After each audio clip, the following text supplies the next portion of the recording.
지금부터 여러분께서는 사랑침례교회 정동수 목사님께서 강의하신 마태복음 맥잡기 강해를 들으시겠습니다.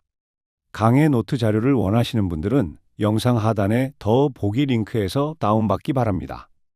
예수 그리스도의 은혜와 화평이 충만히 넘치기를 원합니다. 마태복음 맥잡기 23번째 시간 하도록 하겠습니다. 지금까지 우리가 마태복음 1장에서 20장까지 한 22번에 걸쳐서 예수님이 이 땅에 오셔서 무엇을 원하시고 무엇을 하려고 하셨는가, 이거를 2000년 전에 유대 땅으로 돌아가서 이스라엘 백성의 그런 관점에서 우리가 마태복음을 이렇게 생각을 해보고 있습니다. 지난주에는 섬기는 사람의 자세에 대해서 예수님이 말씀해 주신 것을 살펴봤어요. 굉장히 심오하고 또 중대한 말씀을 하셨습니다. 처음인 자가 마지막이 되고 마지막인 자가 처음이 되는 그런 일이 있을 수 있다. 그래서 예수님을 섬기고 또 하나님의 일을 하려고 할 때 맨 처음에 온 사람처럼 계약하는 그런 마음으로 오지 마라. 계약. 내가 이걸 할 테니 하나님도 나를 이렇게 해 주십시오. 이런 마음을 가지면 그러면 마지막이 될 수 있다. 예수님 그 얘기 해 주시죠? 그래서 무엇이든지 정당한 것을 주시는 대로 제가 받겠습니다. 근데 하나님은 거기도 right이에요. 정당한 것을 주십니다. 각 사람에게.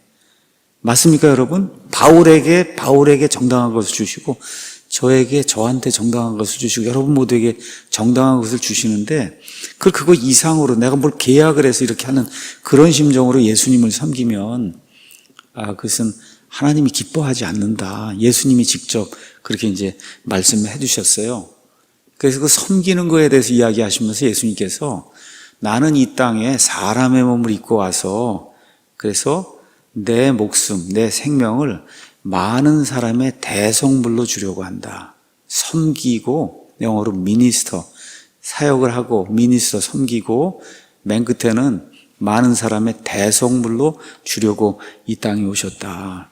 그래서 우리 크리스찬 일을 하고 있는 저나 여러분 모두가 이러한 심정으로 처음 되었다가 마지막이 되면 안 되겠다는 거, 이거 확고하게 잡고, 예수님도 섬기러 오시고 결국은 자기 자신을 많은 사람의 대성물로 희생예물로 주셨다는 거, 이거를 기억을 하고, 그리고 하나님의 일을 하면 하나님이 기뻐하시는 그와 같은 그 보상으로 우리에게 갚아주실 줄로 이제 믿습니다. 이 모든 말씀을 이제 다 하시고, 그리고 예수님 공생의 마지막 한 주간도 안 남았어요. 며칠, 3일, 4일, 5일, 요 남아있는 그 일이 드디어 예수님께서 예루살렘 입성을 하시면서 드디어 이제 시작이 되는 거예요. 예수님은 구약 성경의 예표에 따라 어린 양으로 죽으셔야 돼요. 그래서 출애굽기 12장 가서 보시면 그 당시 처음에 유월절이 만들어질 때, 이집트에서 탈출하게 될 때 어린 양을 1월 14일 날 죽였어요. 1월 14일 날. 맞죠? 그 죽인 날이 유월절이에요. 그래서 갖다 피를 뿌렸어요. 그렇지 사람을 죽이는 그와 같은 그 파멸시키는 자가 그 집 피를 보면 뛰어넘었어요. 그렇죠? 그래서 피를 뿌린 자는 구원을 받았어요. 죽지 않았어요. 그 안에 남아있는 자는. 그렇죠? 그래서 우리 예수님이 유월절 어린 양이에요. 그럼 예수님은 몇 월 며칠에 죽으셔야 돼요? 1월 14일에 죽으셔야 되는 거예요. 다른 날 죽으면 안 돼요. 예수님은 1월 14일, 그게 유대인들의 달력으로 니산월이라고 하는, 아비벌이라고 하는 유대인들의 종교력이 1월 14일에 죽으셔야 되는 거예요. 그러니까 지금 여기 들어온 이 예루살렘 입성을 한 날이 1월 10일경이다 이렇게 생각하시라. 1월 10일. 그냥 이렇게 역사적으로 날짜까지 이렇게 생각을 하시면은 조금 더 이게 역사적인 사실로 들리니까, 이제 예루살렘에 들어간 게 1월 10일쯤이고 앞으로 한 나흘쯤 지나면, 그러면 구약 성경이 그 예표 그걸 그대로 이루시기 위해서 하나님의 어린 양으로 세상 사람들의 모든 죄를 대속하시기 위해서, 그래서 1월 14일 날 어린 양으로 피를 흘리고 죽으시는 그런 일이 이제 발생하는 거다. 그렇게 이해를 하시고 예루살렘 입성 하면서 그 예루살렘 그 사람들하고 종교 지도자들하고 마찰이 일어나고 갈등이 일어나고 이 모든 것을 통해 그래서 이스라엘 백성을 정죄하시는 이런 모습, 이게 이제 20장 후반부부터 이제 시작을 해서 계속해서 이제 나오는 겁니다. 자, 예수님이 이제 예루살렘에 들어가시자마자 이제 하신 게 뭐냐면 성전 청소하신 거예요. 성전을 정화하셨어요. 성전은 하나님께서 하나님 자신이 거하시겠다고 하신 그런 데예요. 이렇게 하다 보니까 사람들이 하나님이 거한다고 하니까 그냥 치장을 많이 했어요. 뭐 금으로 갖다 놓고 치장을 굉장히 많이 했습니다. 근데 그 예수님 표현에 따르면은 이 백성이 입으로는 하나님께 이렇게 나오는데 마음은 내게서 멀다는 거예요. 이게 참 입으로는 주여 주여 주여 그러고 하나님을 찾는다고 그러고 나오는데 저 마음은 저쪽에 가 있다는 거죠. 부산쯤에 이렇게 가 있다는 거예요. 다른 식으로 얘기하면 종교의식은 넘쳐 흐르는데 그 안에 진리가 없다는 겁니다. 하나님의 영이 없다는 거예요. 그래서 일단 성전 청소, 이게 정화라고 하는 걸 통해서 그래서 이스라엘 사람들의 이러한 그 종교놀이, 종교의식, 이걸로는 나한테 하나님 앞에 나올 수가 없다. 이제 그 이야기 하시고, 그리고 이제 곧바로 열매를 맺지 못해서 열매가 없는 무화과 나무를 만나고 저주하시는 그런 내용이 나옵니다. 그래서 성경에는 무화과, 그 다음에 포도원, 이게 나오면은 그게 많은 경우 이스라엘을 이렇게 상징을 한다. 그래서 그 무화과 나무 이야기를 하면서 열매 맺지 못하고 겉으로 보기엔 그냥 잎사귀가 엄청나게 많은데 가서 보니까 먹을 열매가 하나도 없는 이런 형태의 이스라엘을 하나님이 저주하시는구나. 이렇게 이제 보시면 될 것 같아요. 자, 우리가 이제 삼위일체 하나님을 믿습니다. 삼위일체 하나님. 한 하나님인데 그 안에 세 인격체가 계신 거예요.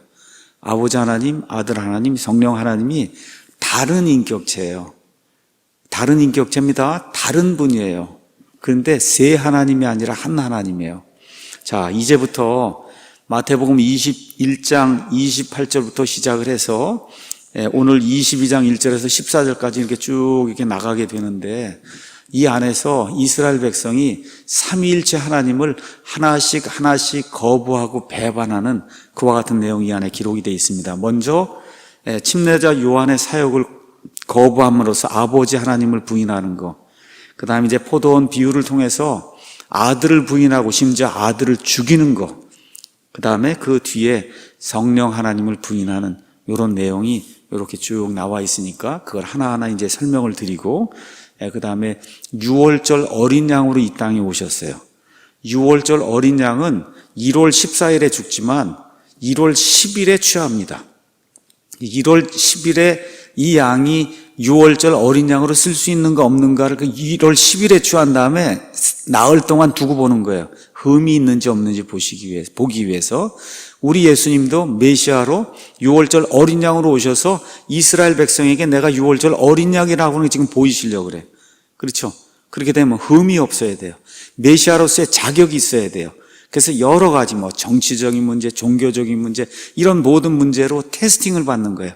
그렇게 여러분 이해하시면 돼요. 구약 시대에 그 어린 양을 나흘 동안 두고 봤어요. 그래서 지금 예수님이 예루살렘 입성하셔서 이스라엘 백성에게 이런 관계를, 이 메시아가 진짜 메시아인가 아닌가 하는 이런 모든 것들을 테스팅하는 이와 같은 나흘 동안의 기간을 거치고 그리고 어린 양으로 죽임을 당하는 겁니다. 그 내용이 이 안에 이제 기록이 되어 있는 겁니다. 먼저 21장 28절 보도록 하겠습니다.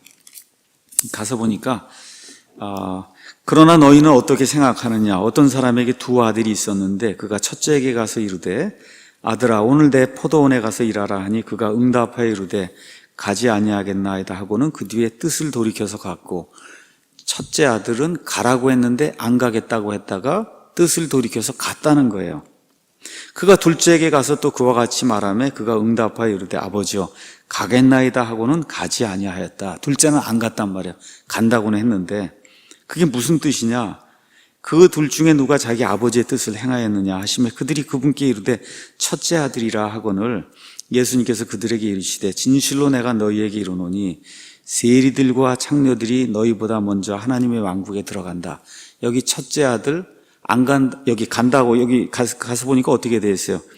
가라 그러니까 가지 않겠다고 했다가 간 사람이 첫째 아들이고 그게 지금 누구라는 거예요? 세리들과 창녀이다. 이렇게 이제 이야기하고 너희보다 먼저 하나님의 왕국에 들어간다. 요한이 의의 길로 너에게 왔어도 너희는 그를 믿지 아니하였으나 이 사람들은 간다 그러고 안 갔다는 거예요. 세리들과 창녀들은 그를 믿었으면 너희는 그것을 보고도 그 뒤에 뜻을 돌이켜 그를 믿으려 하지 아니하였다. 이렇게 이제 나오면서 뭐라 그래요? 여기 가서 보니까 어디 가서 일하라 그래요? 포도원에 가서 일하라. 말씀드렸듯이 무화과 나무와 포도원은 많은 경우 이스라엘을 상징해요. 이 포도원이 이스라엘을 상징하는 건 이사야서 5장 말씀을 가셔서 여러분이 한번 읽어보시면 이 이스라엘과 그 다음에 포도원 사이의 그 관계를 이해할 수가 있습니다. 그래서 예수님이 알기 쉽게 이야기해 주는 거예요. 여기 나오는 두 아들이 대표하는 그룹이 있다는 거예요. 한 아들은 종교 지도자들을 대표하고 한 아들은 종교 지도자들과 심지어 일반 백성들이 경멸하던 세리들과 창녀들 같은 이와 같은 부류들이다. 지금식으로 얘기하면 민초란 말이에요. 민중이다. 이렇게 이제 이야기할 수가 있어요. 하나님께서 침례자 요한을 보내셨어요. 정말 이 사람들이 종교의식을 행하고 하나님을 믿는다고 그러는데 그래서 이 사람이 와서 하나님의 뜻을 이것이라고 전하는데 듣는가 아니 듣는가 보려고 보냈단 말이에요. 그랬더니 종교 지도자들은 관심은 보여요. 근데 회개하지 않습니다. 근데 이들이 경멸하던 세리들과 창녀들은 관심을 보일 뿐만 아니라 어떻게 돌이켜서 죄를 고백하고 그 다음에 회개하는 그런 내용이 그 안에 기록이 되어 있습니다. 이거를 누가복음은 이렇게 기록을 했습니다. 누가복음 7장 제가 읽어보겠습니다. 누가복음 7장 29절 가서 보니까 이렇게 표현이 되어 있어요. 그분의 말씀을 들은 온 백성과 세리들은 요한의 침례로 침례를 받았으므로 하나님을 의롭다고 하되 바리새인들과 율법사들은 그에게서 침례를 받지 아니하였으므로 자기들을 향한 하나님의 계획을 거절했다. 요한의 침례를 받은 사람이 있고 받지 않은 사람이 있다는 거예요. 요한의 침례는 뭐예요? 회개의 침례예요. 회개하겠다는 그런 침례예요. 잘못했다고 하는 거예요. 그리고 어떻게 돌이키겠다는 거예요. 어떻게 180도 돌이키겠다. 그래서 종교 지도자들은 요한의 침례를 받지 않았다는 거예요. 왜 그래? 우리 의롭다는 거, 우리 자신이. 그렇죠?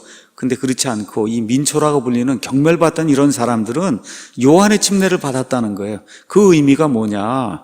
하나님은 올바르신 분이다. 할바름 참, 우리는 죄인인데 하나님은 올바르신 분이다. 이거를 요한의 침례를 순종함으로써 그걸 드러내 보였다는 거예요. 그리고 예수님이 지금 그 얘기를 하는 거예요. 첫 번째 너희가 아버지를 대적하고 아버지를 배반했다.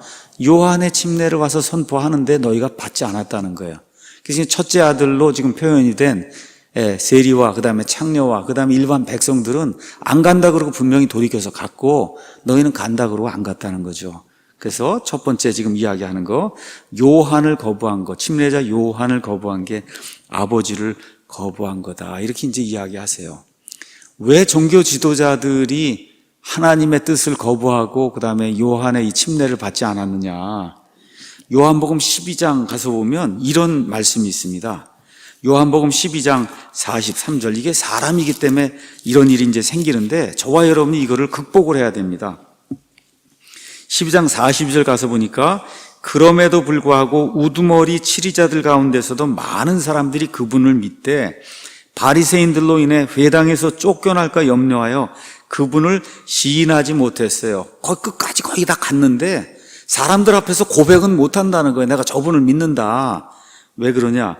그들이 사람들의 칭찬을 하나님의 칭찬보다 더 사랑하였기 때문이라. 예수님을 시인하면 사람들이 와서 더 이상 종교 지도자로 인정을 안 한단 말이에요. 그러면 라삐님 그러고 이게 칭찬받고 이런 거 이건 못 한다는 거예요. 그게 좋았기 때문에 하나님으로 받던 그 칭찬 그게 훨씬 더 중요한 거를 그걸 잊어버리고 그리고 예수님을 공개적으로 시인하는 그런 일을 하지 못했다는 거예요. 너무나 많은 분들이 인간이기 때문에 이런 약점을 가지고 있어요. 내가 이걸 시인하면 내가 다니는 이런 모든 그런 서클에서 내가 쫓겨난다, 아니면 밀려난다, 아니면 미움을 받는다 이런 거. 근데 그리스도인들, 하나님이 원하는 그러한 사람은 예면 예, 아니면 아니오라고 얘기할 수 있는 사람이어야 돼요. 예수님이 그거 이상의 것은 죄에서 난다 그랬어요. 저와 여러분이 옳으면 옳고 그르면 그르다고 얘기해야 돼요. 여러분, 세상 사람들과 달리 살아야 돼요. 뱀은 간교해요. 그래서 예도 아니라고 그러고 아니어도 그렇다고 이렇게 얘기하는 그게 뱀이에요. 뱀에 속한 사람이 그런 사람이에요. 하나님에 속하면 예는 예, 아니면 아니요 그래야 돼요. 근데 그걸 못하는 이유가 뭐라 그래요? 사람들의 칭찬을 하나님의 칭찬보다 더 중히 여겼다는 겁니다. 우리 사랑침례교회 또 우리 킹제임스 성경을 사랑하는 모든 성도들의 특징이 뭐냐? 사람이 뭐라고 이야기하든 하나님은 진실하고 사람은 거짓말쟁이라는 겁니다. 하나님이 보존하신 말씀, 성경이 보존해 주시겠다고 했기 때문에 보존된 말씀이 있다고 믿는 겁니다, 여러분. 맞습니까? 사람이 뭐라고 이야기하든 하나님께서 말씀해 주셨잖아요. 하늘과 땅은 없어져도 내 말들은 없어지지 아니한다.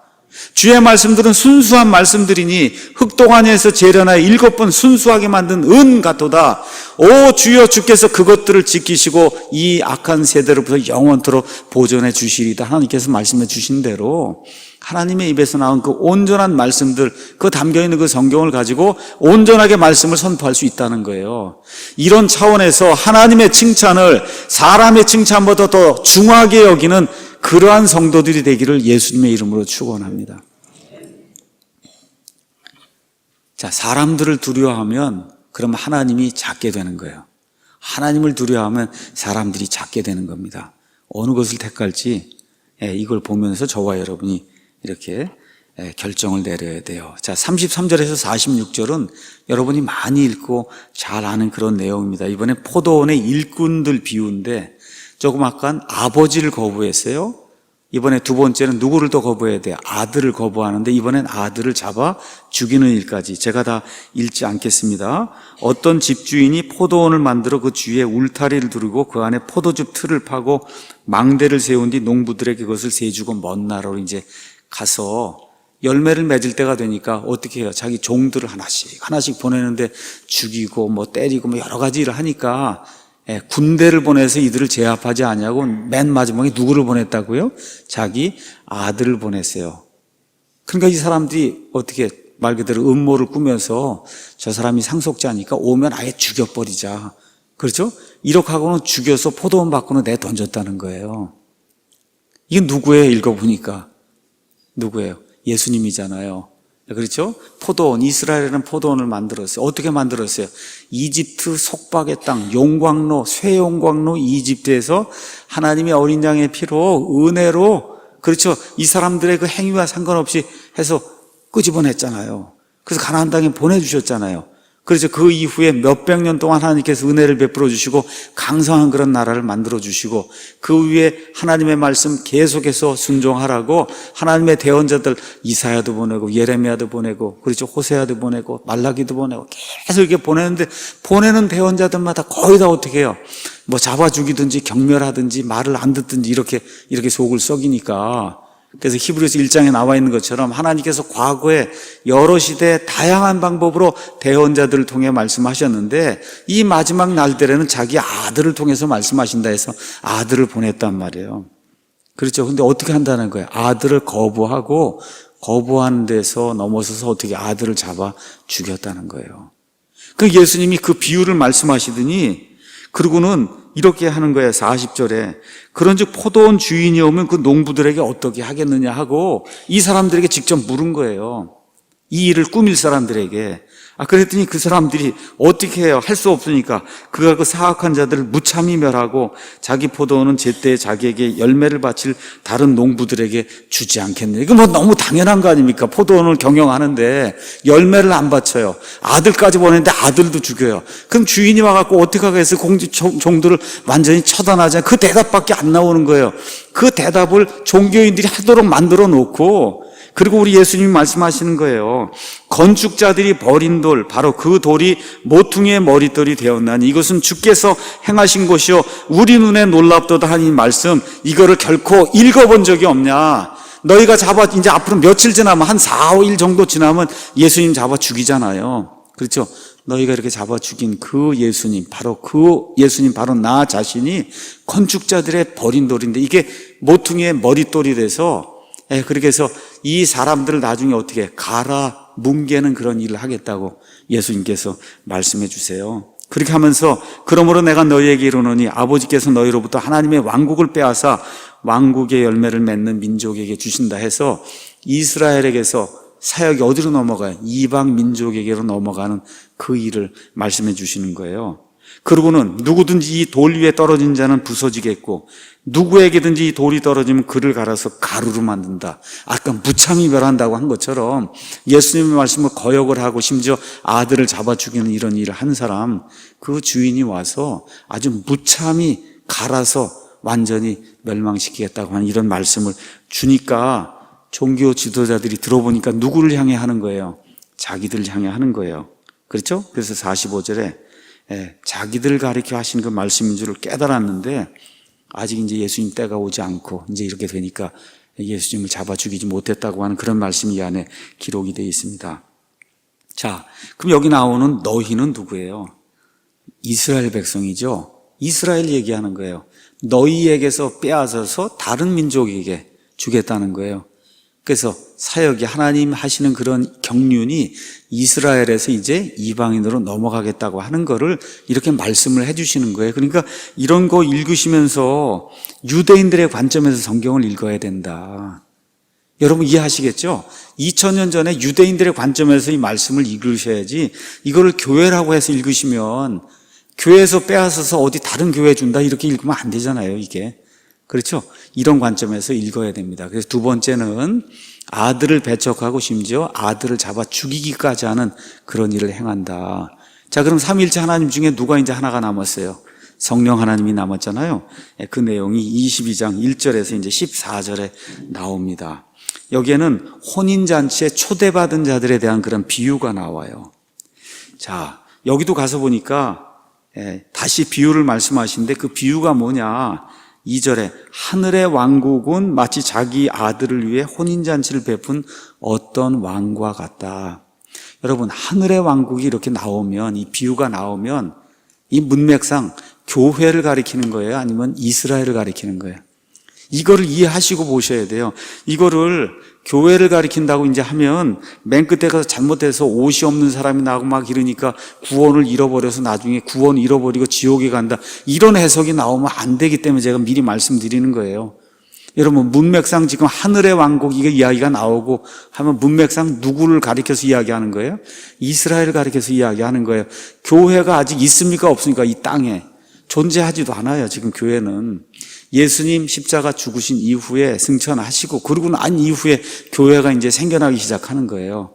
그러니까 그거를 그런 관점에서 읽어야지 이거를 교회라고 생각해서 읽으면 그러면 잘못된 해석이 이제 나온단 말이에요. 그럼 필연적으로 어떤 해석이 나오냐?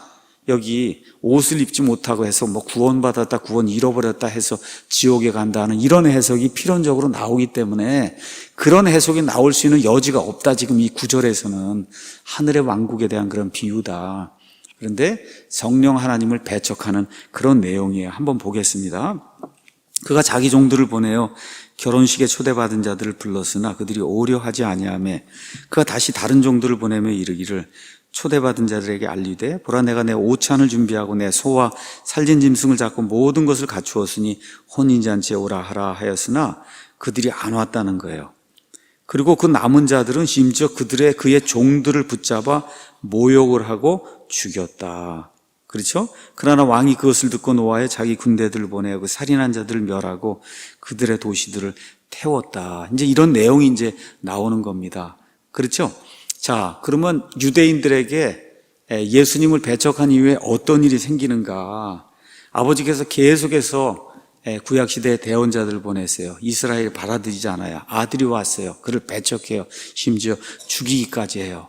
이제 어떤 분이 사역을 해야 되냐? 성령님이 사역해야 될 그런 일이 이제 남게 된 거예요. 여러분 아시는 것처럼 십자가 사건 이후에 오순절날 성령님이 강림하십니다.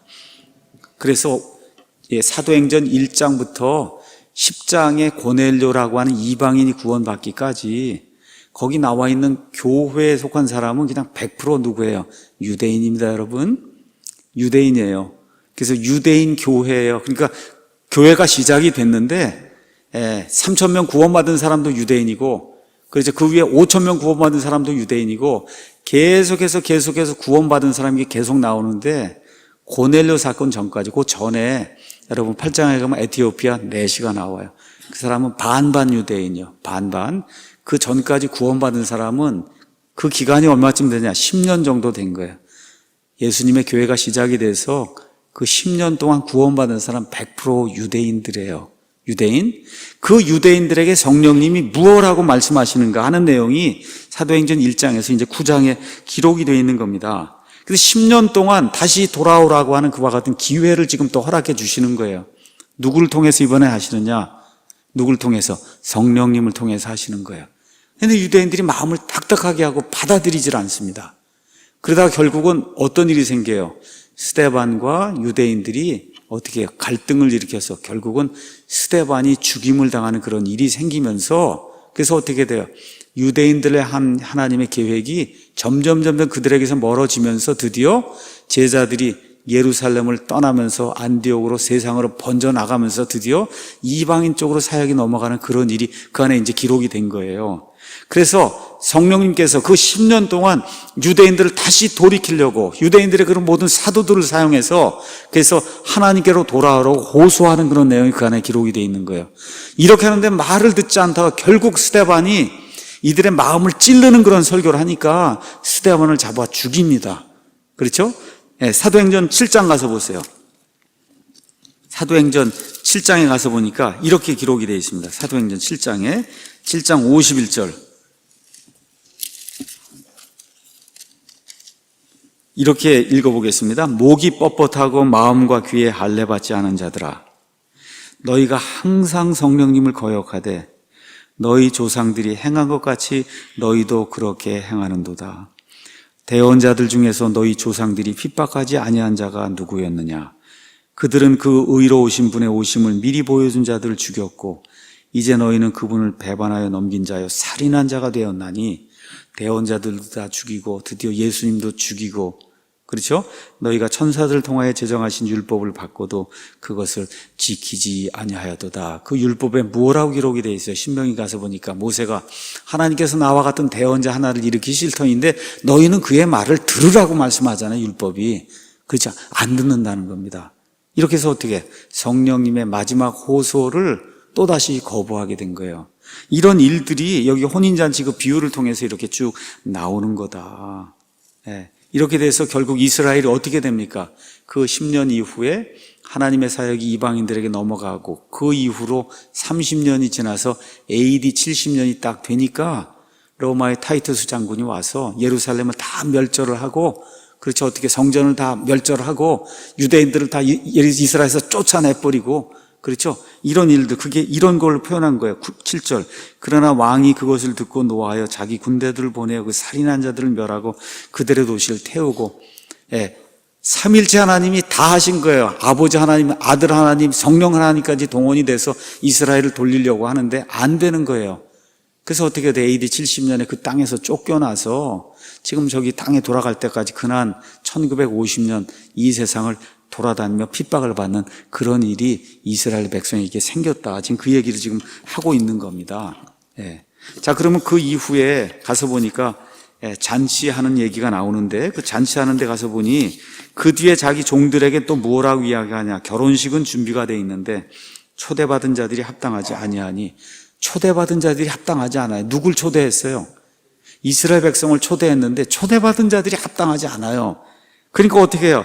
나가서 큰 길 만나는 자들을 다 혼인잔치에 초대하라 그래서 저와 여러분이 지금 어떻게 된 거예요? 이렇게 된 거예요, 지금. 이스라엘 백성의 이 합당치 아니함을 통해서 사도 바울의 표현대로 그들의 넘어짐을 통해서 저와 여러분에게 하나님의 복음이 전달이 된 거예요. 그렇죠?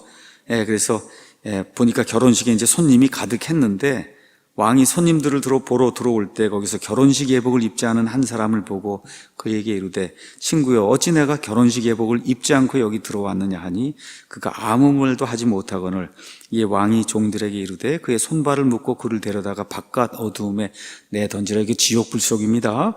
거기서 슬피 울며 이를 갈미 있으리라 하니라. 이렇게 이제 이야기를 해요. 자, 그래서 일단 앞부분은 성령님께서 한 10년 동안 더 기회를 주셨는데 이들이 따르지 아니한 걸 이야기하는데, 여러분 성경의 전체적인 그림을 보겠습니다. 시간 그림을.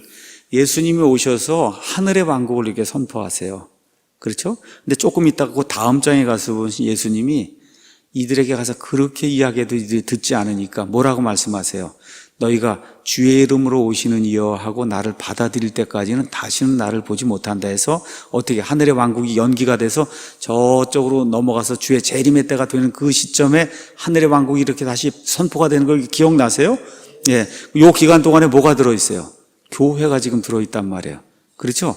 지금 여기 잔치하는 얘기, 그렇죠? 이런 이야기가 나와 있어요. 그건 지금 어떻게 되냐? 이거를 지금 예수님 당시와 그 다음에 성령님이 하시는 그런 시대 안 되니까 이거 붕 뛰어넘어서 맨 마지막 때 다시 하늘의 왕국의 복음이 선포된 요때로 이해를 하시고, 그리고선 이 초대받은 자 중에 옷을 걸치지 않은 자가 지옥 불 속으로 들어가는 그런 내용을 그렇게 한번 이해를 해보자는 겁니다. 이게 전통적으로 성경을 이렇게 구분해서 잘 보는 이와 같은 그 침례교인들의 그런 해석 방법입니다.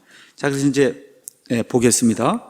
자, 그래서 이제 7년 환란기가 이제 시작이 되면서 유대인들의 그 12지파에서 14만 4천 명이 나와서 온 세상에 다니며 다시 하늘의 왕국의 복음을 이제 선포합니다. 그렇죠? 이런 내용이 이제 성경에 기록이 되어 있어요. 그래서 이 뒷부분은 우리가 그때 마지막 때 예수님 우리 이제 휴거가 돼서 올라가요. 부활해서 올라가요. 그럼 하늘에서 뭐가 있어요? 혼인 만찬이 있어요. 그 7년이 이제 다 끝난 다음에 밑으로 예수님과 신부가 이제 내려오게 됩니다. 그렇죠? 내려와서 이제 결국은 어떻게 돼요? 천년왕국에 이건 육신이 바뀐 사람들이에요. 근데 이 땅에 남아있는 사람이 있어요. 이 사람들 가운데 일부는 천년왕국에 들어가고 일부는 영원히 지옥불 속으로 들어가요. 그럼 땅에는 누가 남아있냐? 두 종류가 남아있어요. 누가 있어요? 유대인 아니면 이방인. 맞습니까? 유대인 가운데도 지옥불 속에 들어갈 사람이 있고 이방인 가운데 지옥 불 속에 들어갈 사람이 있고 그거 들어가지 않은 사람만 어디 육체를 입고 천년왕국으로 지금 들어가는 거예요. 이 사람들이 누리는 그 천년왕국의 그런 기쁨이 이 신랑과 신부의 어느 의미에서 결혼식 잔치와 같은 그런 기쁨의 시간이다. 그렇게 이해를 하고 거기에 들어가는 사람이 있고 들어가지 못하는 사람이 있다. 이렇게 우리가 잠정적으로 이해를 하고 이 말씀을 한번 풀어보도록 하겠습니다. 자, 그러면 결혼식 예복을 입지 않은 사람이 누구냐? 그 당시 이제 동방 지역의 결혼 풍습은 혼주가 예복을 오는 사람을 다 지정을 하고 오는 사람 모두에게 예복을 나눠주는 거예요. 그러니까 그 예복이 없으면 결혼식에 못 들어가는 거예요. 예복이 없으면. 자, 그러면 유대인들을 다시 이제 맨 마지막 때가 되면 7년 동안 유대인들을 다시 부르는 거예요. 다시 불러요. 초청을 하는 겁니다. 초청을 하는데 믿음을 가지고 그 7년 환란기를 믿음을 가지고 잘 통과해서 예수님을 믿는 그러한 유대인들, 그래서 주의 이름으로 오시는 이여 하고 메시아를 받아들인 유대인들이 있고 또 다수의 그런 유대인들이 아니라고 거부하는 그런 유대인들이 있다는 거예요. 그래서 그 7년 환란기에 예수님을 믿고 끝까지 환란기를 통과하는 이런 사람들, 그게 옷을 입은 그런 사람들, 그 다음에 예복이 없는 사람, 그걸 이루지 못한 그런 사람들, 이렇게 보는 것이 합당하지 않겠느냐.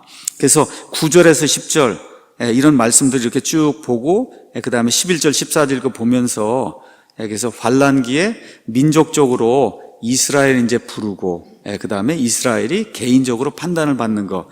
아까 이제 가서 보면 10절에 그 종들이 큰 길로 가서 나쁜 자든 좋은 자든 다 만나는 데를 함께 모아 오니 결혼식에 손님이 가득했다. 아까 제가 말씀 영적인 의미로는 이스라엘의 배척을 통해서 누가 들어가요? 저와 여러분 같은 사람들이 들어가는데 지금 여기 결혼식만으로 우리가 가서 봤을 때는 이 결혼식은 지금 이스라엘을 초청한 거잖아요. 이스라엘. 이해하시겠죠? 그래서 영적인 의미로 해석할 수가 있고 그 다음 실질적으로 맨 마지막에 이루어지는 결혼식의 의미를 해석했을 때는 그때는 종교 지도자들과 같이 계속해서 거부하는 사람 들어오지 못하고, 그렇죠? 이 사람들이 경멸하던 그런 사람들, 예수님만 믿고 환란기를 통과하는 그런 사람들, 이 사람들이 결혼식에 이제 들어온다. 이런 내용을 우리가 이제 볼 수가 있습니다. 근데 예복이 없는 자는 어떻게 됩니까? 쫓겨나서 지옥 불 속에 지금 들어가는 게 13절에 기록이 돼 있죠. 이런 내용이 구체적으로 마태복음 25장에 기록이 돼 있어요. 우리가 한번 마태복음 24장 그 뒤로 넘어가서 보시면 24장 29절에 그 날들의 환란 뒤에, 그래서 대환란기가 이스라엘에게 닥치는 내용이 24장에 이제 기록이 되어 있습니다. 그 다음에 25장 가서 보세요. 그때 하늘의 왕국은, 여기 지금 나오면서 뭐가 나와요? 여러분 잘 아시는 열처녀 비유가 나온단 말이에요. 이것도 하늘의 왕국이에요. 교회 얘기가 아니에요. 그때 이 하늘의 왕국, 이건 뭘 얘기하느냐 하면, 지금식으로 얘기하면 결혼식에 예복을 입고 들어간 사람이 있고 들어가지 못한 사람이 있어요. 그래서 여기 기름이 있는 사람이 있고 기름이 없는 사람이 있어요. 그래서 결과가 어떻게 나타납니까? 25장 20절에 가서 25장 가서 한번 보도록 하죠. 이 달란트 비유도 나오고 그 다음에 열처녀 비유도 나오고, 이게 끝난 다음에 맨 마지막에 양과 염소의 비유가 나와요.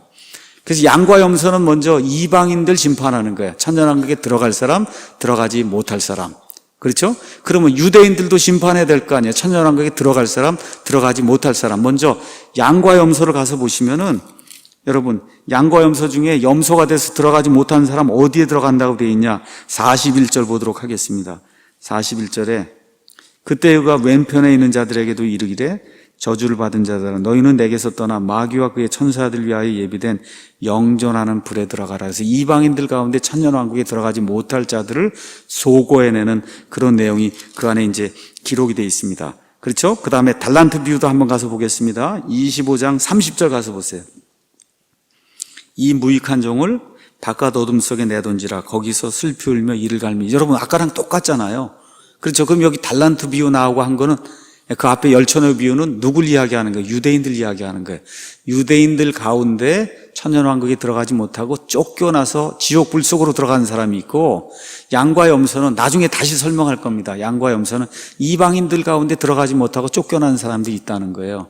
그래서 여기 마태복음 22장 1절에서 그 14절에 나오는 이 혼인만찬에 부르심을 받은 자들, 이 비유에서 예복이 없어서 쫓겨나서 지옥 불속으로 들어가는 사람은 앞뒤 문맥상 맨 마지막 때에 다시 한번 초청을 하는데, 그 초청에 부응하지 않는 그와 같은 유대인들로 저와 여러분 이렇게 보시면 아마 무난하게 이게 이제 해석이 되지 않겠는가.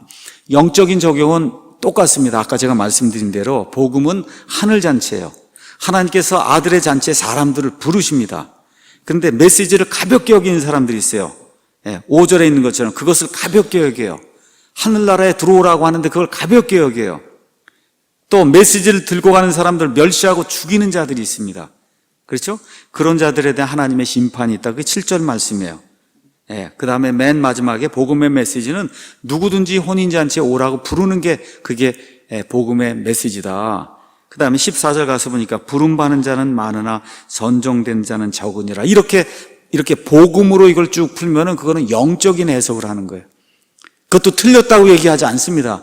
이 말씀을 읽고 그렇게 해석을 할 수 있어요.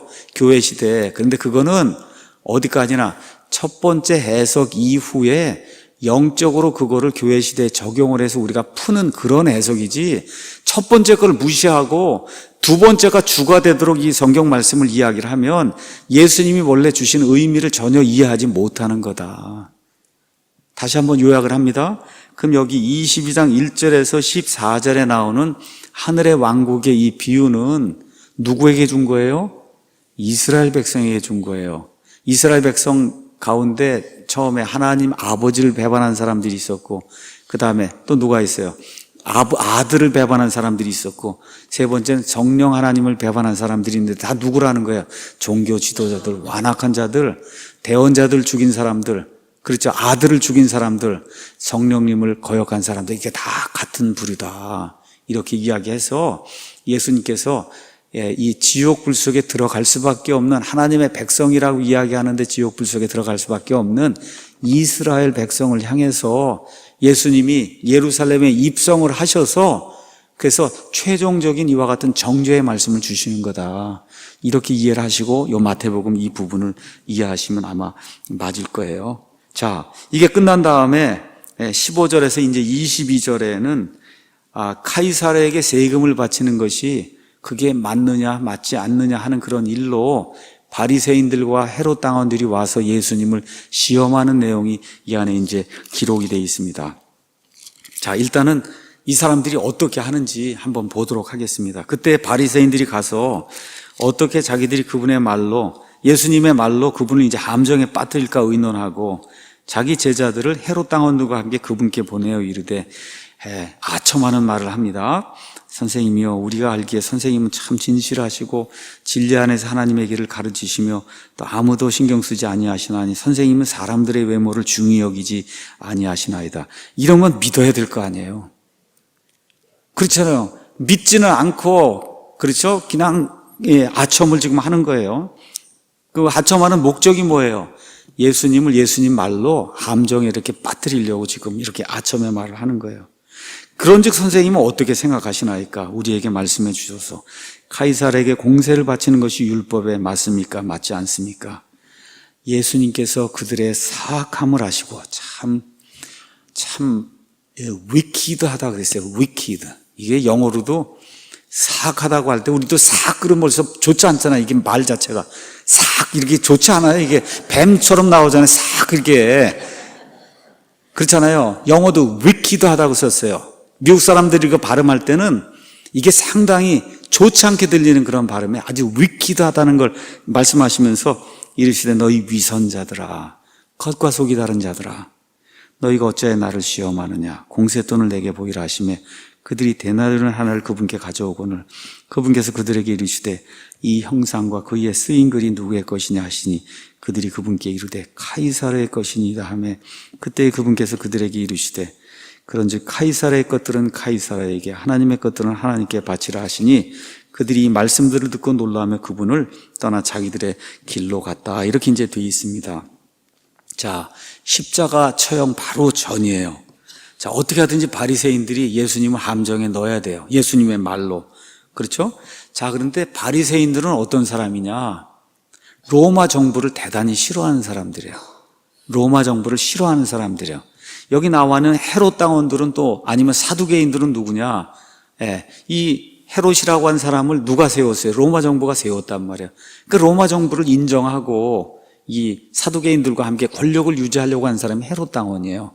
자, 그러면 원래 바리새인들하고 헤롯 당원은 물과 기름의 이와 같은 관계란 말이에요. 서로 미워하는 거예요. 근데 예수님 죽이는 데는 하나가 된 거예요, 지금. 그렇죠? 예수님 죽이는 데는 하나가 됐어요. 자, 이 바리새인들이 왜 이렇게 로마 정부나 아니면 왕을 싫어했냐? 첫 번째, 이 사람들은 이방인들을 싫어합니다. 유대인만 선민이다. 그러니까 이 사람들의 마음속에는 이방인들은 개다 이런 생각이 들어있는 거예요. 우리는 선민이고 저건 뭐 그냥 개나 같은 이런 사람들이 이렇게 생각하는 마음이 가득 들어있는 거예요. 두 번째, 로마 사람들 가운데 많은 사람들, 특히 어떤 황제들은 자기를 신이라 그랬어요. 근데 우리 이 바리새인들, 이 유대인들의 마음속에 신은 유일하게 하나님밖에 없잖아요. 그러니까 그냥 자연적으로 싫어할 수밖에 없는 거예요. 세 번째, 공세를 이제 바쳐야 되는데 이 사람들은 그거 이방신 뭐 이런 사람들에게 이거 가져다 이거 바칠 필요 없이 딴 용도로 써야 되지 않겠느냐고 세금을 거부하려고 하는 그런 마음이 있는 사람들이 그 사람들이 바리새인들이에요. 근데 아까 말씀드린 헤롯 당원들은 로마 정부 찬성하고 세금 찬성하고 이렇게 하는 사람들이 그러니까 서로 극과 극으로 합쳐질 수가 없는 거예요. 근데 예수님은 어쨌든 죽여야지만 자기들 권세가 유지가 되니까 그날 둘이 합작을 하고 와서 예수님을 시험을 하는 겁니다. 그렇죠?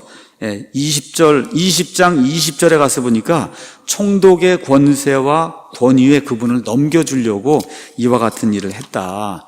자, 왜 세금 문제를 건드리냐? 이게 대단히 중요한 겁니다.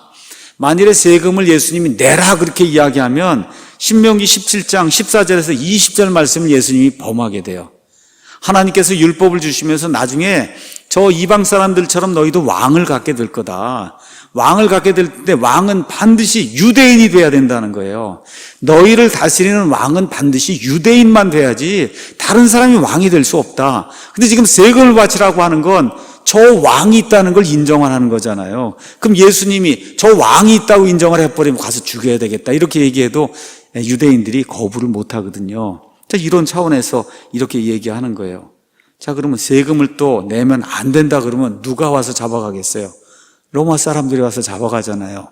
그렇죠? 세금을 내라고 그렇게 이야기하면 유대인들이 배척을 해서 잡아 죽일 거고, 내지 말라 그러면 로마 군사들이 와서 그럴 거고, 이렇게 해서 예수님을 함정에 빠뜨리려고 이 사람들이 지금 작전을 짜고 와서 하는 거예요. 예수님이 그들의 사악함을 인지하시고 그들을 그들 자신의 혼동속에 넣으세요. 뭐라 그러세요? 유명한 말이에요. 카이사르의 것들은 카이사르에게, 하나님의 것들은 하나님에게. 옛날 표현에 따르면 가이사의 것은 가이사에게. 그래서 편안하시죠?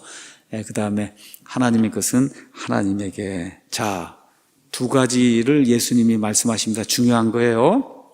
우리 예수님은 국가를 인정하셨어요. 국가. 카이사르. 카이사르가 뭐예요? 그건 국가예요. 그렇죠? 국가를 인정하신 겁니다. 국가가 있다. 반드시. 두 번째, 그러니까 어떻게 돼? 세금을 내야 된다는 거예요. 예수님 세금 냈잖아요. 그렇죠? 공세돈 17장인가 가서 보니까 이게 낚시해갖고 공세돈 찾아다 주는 내용 나오잖아요. 그렇죠? 공세돈 내고 세금 내야 된다는 거예요. 첫 번째, 국가가 있다는 거 예수님 인정하세요. 두 번째 중요한 게 있어요. 하나님의 것하고 가이사의 것, 카이사르의 것은 둘이 구분이 돼야 된다는 거예요. 이게 무슨 얘기예요? 교회와 국가의 분리를 이야기한 거예요. 교회와 국가는 분리가 돼야 된다는 거예요. 이게 뭐예요? 정교 분리를 말씀하시는 거예요.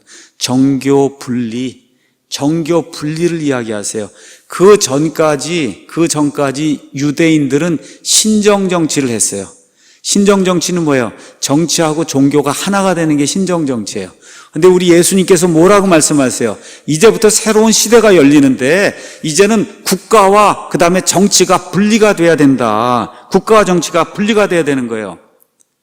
이거를 지키지 않은 게 뭐예요? 중세 로마 천주교예요. 천주교회는 국가와 종교가 하나가 돼서, 여러분 지금 신정국가가 어디냐? 이슬람 국가 보시면 돼. 이란 한번 생각해 보시면, 이란에서 다른 종교 가질 수 있어요? 없어요. 죽는 거예요. 죽는 거. 거기서 하라는 대로 해야 되는 거예요. 사우디아라비아 마찬가지, 쿠웨이트 마찬가지, 인도네시아 마찬가지야. 이런 게 신정국가예요. 북한도 신정국가예요. 김일성 신정국가라고. 그거 외에 다른 건 없는 거예요. 그거 완전히 종교입니다, 저게. 저게 신정국가. 예수님 뭐라 그래요? 그런 거 있을 수 없다는 거예요. 국가와 종교는 분리가 돼야지, 이게 분리가 되지 않으면 이제부터 신약시대엔 문제가 생긴다는 겁니다. 이 둘을 혼합하면 문제가 생긴다. 이 둘을 혼합해서 그난 1000년 동안 중세 천주교회가 사람들을 지배를 하고, 사람들의 영혼을 지배하고, 양심의 자유를 지배하고 자유를 갖지 못하게 만든 거예요. 그래서 미국이란 나라가 생기면서 가장 먼저 시행했던 게 뭐예요? 정치와 종교의 분리를 시행했던 거예요. 다시 말해 그게 무슨 얘기입니까? 국교를 지정하지 않았던 겁니다. 국교. 영국에도 국교가 있었어요. 그게 뭐예요? 성공회예요. 스코틀랜드에도 국교가 있었어요. 장로교회예요. 독일에도 국교가 있었어요. 루터교회가 있었어요. 그렇죠? 나름대로 다 국교가 있어요. 이 유럽 땅에. 이 사람들이 가장 어려웠던 게 뭐냐? 국교가 있기 때문에 내가 이걸 믿고 싶어도 믿을 수 없는 상황이 된 거예요. 그게 1000년 이상이 지속이 된 거예요. 이걸 피해서 저 아메리카 땅으로 가서, 그래서 미국이라는 그런 독립국가를 만들고 제일 먼저 시행한 게 뭐냐? 우리나라는 국교가 없다는 겁니다, 여러분. 우리나라는 국교가 없다. 국가가 지정해서 반드시 이것만 믿어야 되는 거. 이게 신정국가인데 우리 자유민주주의 국가에서는 양심의 자유와 종교의 자유를 이렇게 허락을 해서, 그래서 국교를 지정하지 않았다는 거예요. 근데 이거를 잘못 오해하는 사람들이 있습니다. 지금 이 시대에. 이걸 오해해서 그리스도인은 정치에 관여하면 안 된다라고 주장하는 사람들이 생기는 거예요. 여러분, 국교를 지정하지 않아서 정교 분리를 하는 거하고 세상이 잘못되어 나갈 때 이 정치가 잘못됐다고 얘기하는 거, 이거 완전히 다른 이야기입니다. 제 말 이해하시겠어요? 우리나라 지금 국교 있습니까? 없습니까? 없어요. 정교 분리 돼 있어요? 안 돼 있어요?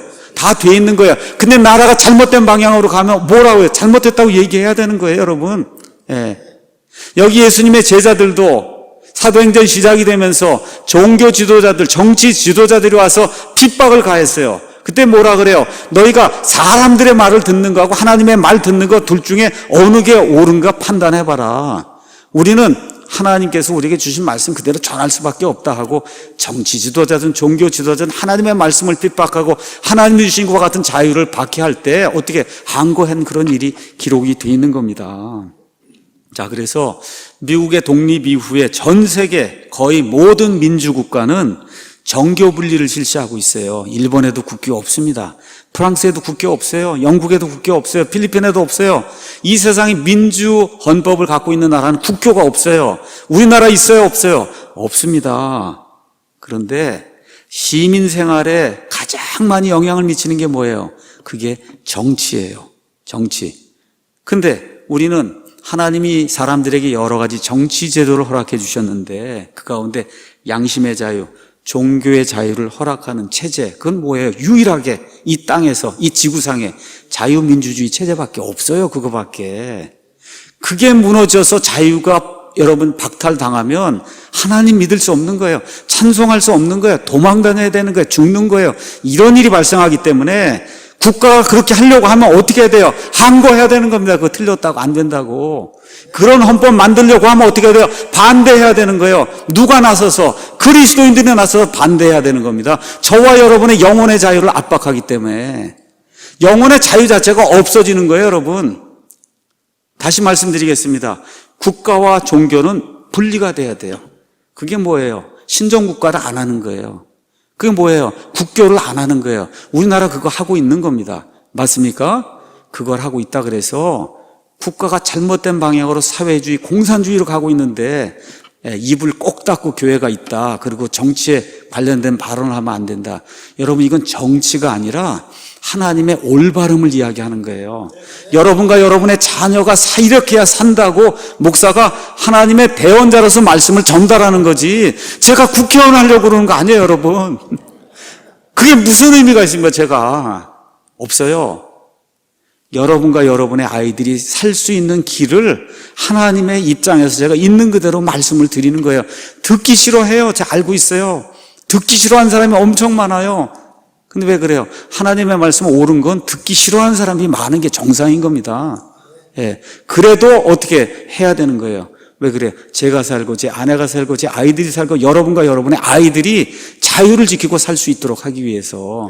그래서 제가 이야기하는 거예요. 오직 자유민주주의, 자유시장경제 체제만 하나님이 기뻐하시는 거예요. 지금 이 세상이 다른 거 하면 죽습니다. 예, 기억을 하시고, 예, 부탁을 드려요. 어떻게 부탁을 드리냐? 앞으로 바르게 투표해서 절대로 사회주의, 공산주의 국가가 되지 않도록 저와 여러분이 해야 될 책무를 가지고 있습니다. 책무, 혈연, 지연, 학연 어떻게 해야 돼요? 다 무시해야 돼요. 무시해야 돼요, 여러분. 다시 한번 제가 얘기할게요. 혈연, 지연, 학연 다 무시하고 오직 자유를 지켜주겠다는 사람 찍으셔야 돼요. 자유를 지켜주겠다. 예, 그래서 혹시 로마서 13장을 잘못 이해하시고 그리스도인은 무조건 권력에 순종해야 된다, 이렇게 생각하시도록 이렇게 세뇌를 받은 이런 분들이 계시면 유튜브에 가셔서 로마서 13장에 대한 바른 이해, 그리스도인은 무조건 권력에 순종해야 되는가 하는 이 제목의 동영상이 있으니까 여러분이 한번 살펴보시기 바랍니다. 그래서 오늘은 여기 마태복음 21장, 22장 이 말씀을 쭉 이야기하면서 아버지를 대적하고 아들을 대적하고 성령님을 대적하고, 그렇죠? 이렇게 이제 되면서 결국 이스라엘이 예수님을 여러 가지 방도로 시험을 하다가 결국은 어떻게 해요? 예수님을 잡아 죽이는, 그래서 예수님의 예언의 말씀을 이루는 그런 대목, 이런 대목을 여러분에게 설명을 드렸습니다. 여기까지 하고 마치겠습니다.